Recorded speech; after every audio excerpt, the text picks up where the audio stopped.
for this writer, it's very important that he take a look at what bag of tricks that therapist wants to use and whether that makes sense to him as a person. Right. And I can approach this question from the end of the consumer as well. Just to self-disclose a little bit, I went into therapy a few years back. Yeah. And it was amazingly beneficial. I ran into that same problem with the health insurance. I wanted to find somebody that took my insurance, but it was such a nightmare. So you were limited? You didn't have a lot of options? I was pretty limited with what was available to me. And plus my deductible was so high, it didn't really matter. It didn't matter anyway. You're still paying out of pocket. Right. And so what I ended up doing is I ended up basically just paying out of pocket. For somebody that you wanted to see. Yeah. And it was great. And was it financially draining? Yeah, it was. Yeah. But to me, my mind is the most valuable thing in my life. Right. Besides me. Right. Yeah. It goes close second. Jim than me. Then your mind. Yeah. Right. Yeah. Your sanity. So to me, it was worth it. If that meant that, I was going to drive Uber on the weekends to get some extra money to pay for this, then to me, that was worth doing it, you know?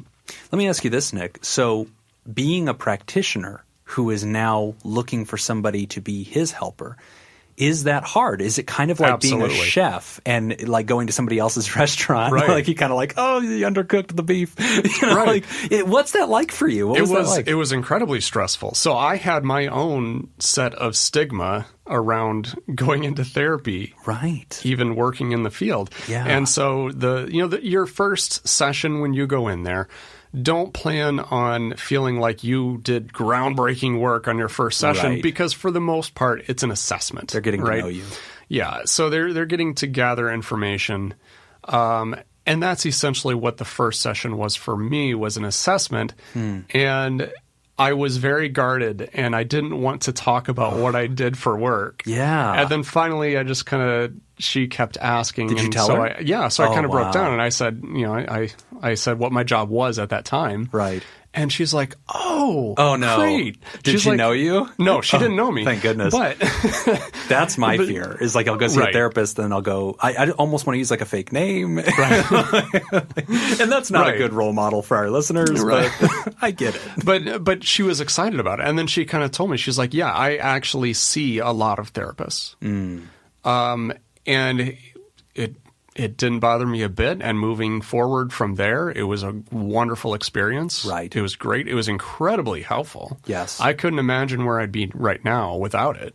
Yeah. And I think that continues to go back to the point about Jay-Z, because the point we're making earlier was this is not something that only broken people access. It's something that all of us access. And even as professional healers and helpers, we need it too. And I think it goes back to, do your own heart surgery. You can't. Like that's not how it works. I need somebody else to go ahead and cut me open and reach in there and repair me. And that can happen to anybody, right? And so it's okay to ask for that help. There is no shame in it. But I also appreciate, Nick, your honesty in that. Sure. Was there a moment where you shivered and a moment where you kind of hesitated? Yes. And did you feel kind of that, oh, wait, what? Is it okay to tell them everything? Like, absolutely. Those are normal feels. But push through anyway, because it's worth it. Exactly. And like I would say, what I would tell our listener is, like anything that is going to be beneficial, it's going to be difficult in the beginning. Yeah. Starting with like diet and exercise, right.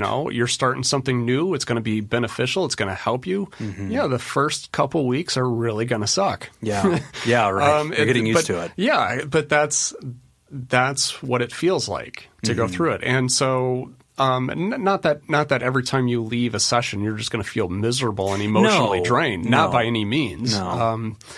As a matter of fact, if that is what's happening, then maybe there's another be a good fit. issue. Yeah, maybe there's, you need to address that. Yeah. I see your point. I think that diet, exercise, starting something new, there's that unfamiliarity point. But I also hear the other thing you're saying, which is we're not trying to get the listener to think that therapy is hard. It's really not. It's like Jay-Z said. It's as simple as sitting down with somebody. As you said earlier, it's as familiar to you as sitting and having coffee with a friend or a coach or a pastor or an elder in your life. And your therapist might be younger than you, but at the end of the day, it's as familiar as a human connection. It's just an intentional and strategic human connection where somebody has an agenda, and that agenda is to see you live the best version of your life and to approach your challenges with a helping hand and a lot of good skill and awareness of how to get those obstacles out of your way. Right.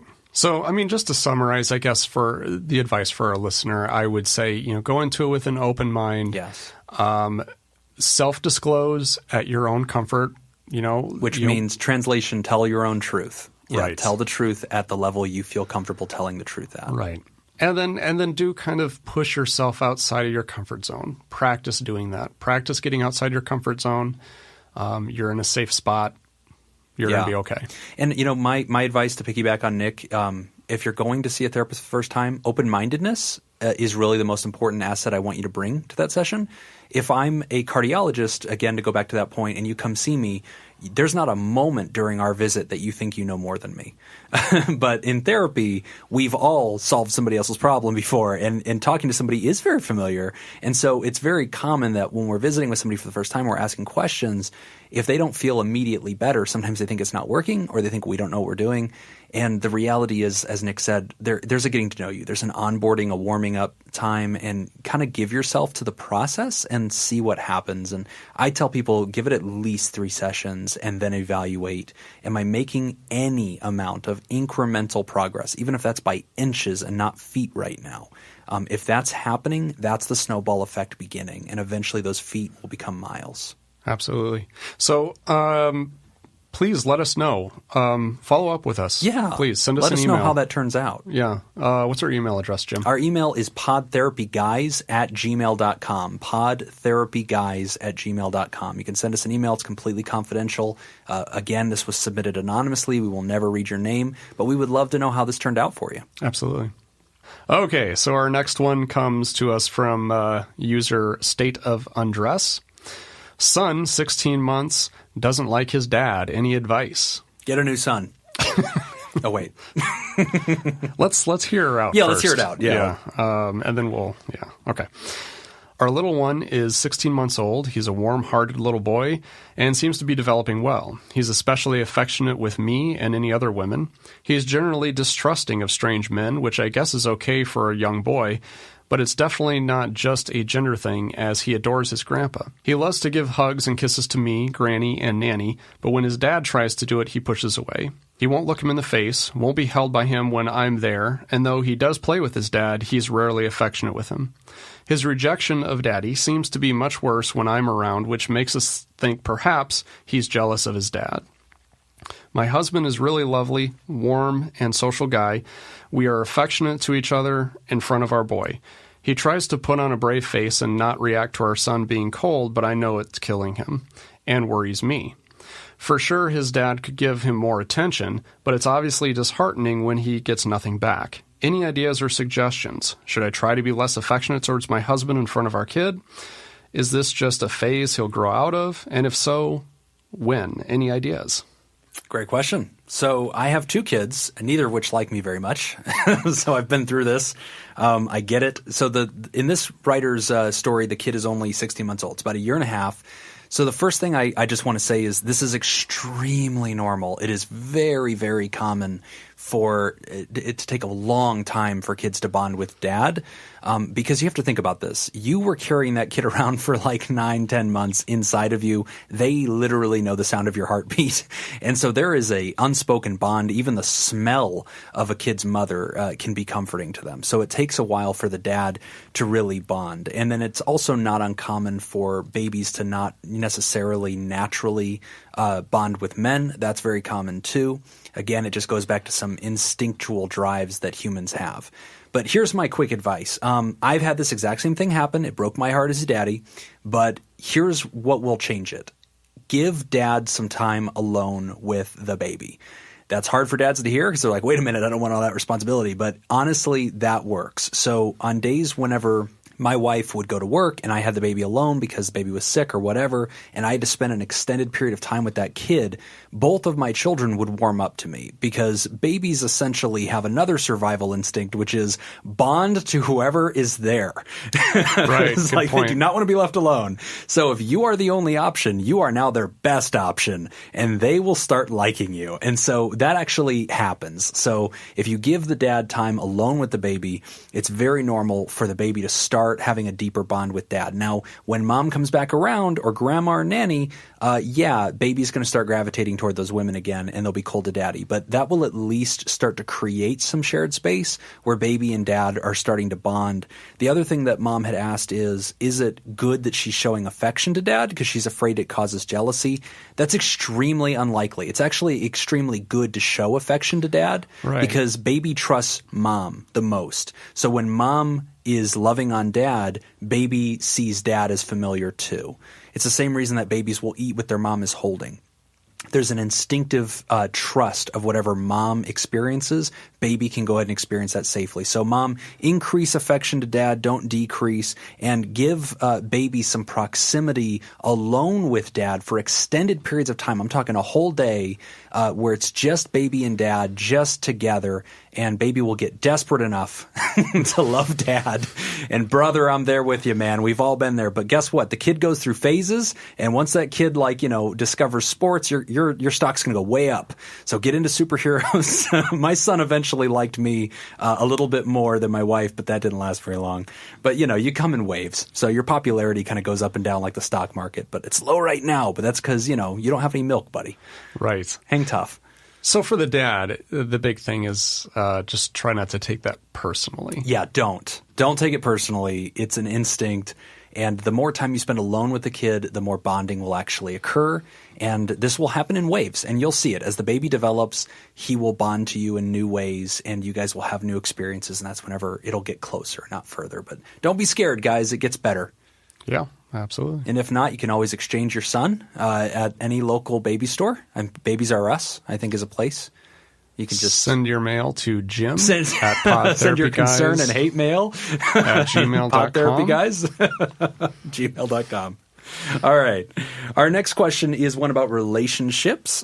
And the question comes from username One Day They All Say. And the tagline is, how do I flirt with and tease girls I like? And here's what he writes. How do I flirt? I honestly never flirt with the girls I really like, so I end up friend-zoned over time because of my normal friendly conversations. I even put them into the friend zone without wanting to because they thought I didn't like them because I didn't flirt or tease. I need help. I do not want to be single with another 50 good friends that are girls. Any advice? Okay. Nick, you're a friendly guy. How did you break through the friend zone? Jim, you're married. Maybe you can start with this one. All right, so I'll jump in first. Basically, this is a great question. So the phrase friend zone is kind of becoming its own parody on the internet, I'm noticing. A lot of women don't like that word because it sort of implies that they owe guys something, and if they didn't accept a relationship, that it's a diminished, thing or something. So be careful with that kind of phrasing. But I understand what this guy's trying to say, which is, I want to signal interest in women so that they can know that I'm interested, but I don't do that very well. How can I do it? My first piece of advice is make a move early. A lot of guys wait and they say, let's develop a really good friendship first and then eventually I'll signal that. But you're noticing that if you start the context of a relationship in a very honest friend kind of way, it takes on those characteristics, it becomes that, and now it's weird to step out of that. And you can call that a zone, but it's really just the context of a relationship. So my advice is make a move early, ask them out to coffee, ask them to get a drink privately, not as a group. Say, hey, are you available over the weekend? I'd like to get together. I just want to get to know you. And if you say that, for the most part, women understand that if you're inviting them out one-on-one, there's an interest factor. I think that's a great place to start. I would say when you're actually getting together, ask relationship-sounding questions. Don't just ask them what's their favorite color. Where'd you grow up? Also, ask them questions about their relationship history. So, how long have you been single? So, what do you look for in somebody? Ask questions about that. Like, what's your type? Those kinds of things are familiar, they're flirty, and they inherently sort of carry this question of, are we auditioning? Are we having this conversation? And then lastly, I would encourage you to signal interest, with some flirtation, with some complimenting. But my advice too, since you're not very natural at this, and by your own admission you say it's pretty foreign to you, be careful not to signal too much interest. A lot of guys make that mistake, is they start doting on the girl and saying, you're gorgeous, you're too, and it's like, it's way too much. And they pull away from that because you sound desperate, and desperate guys are not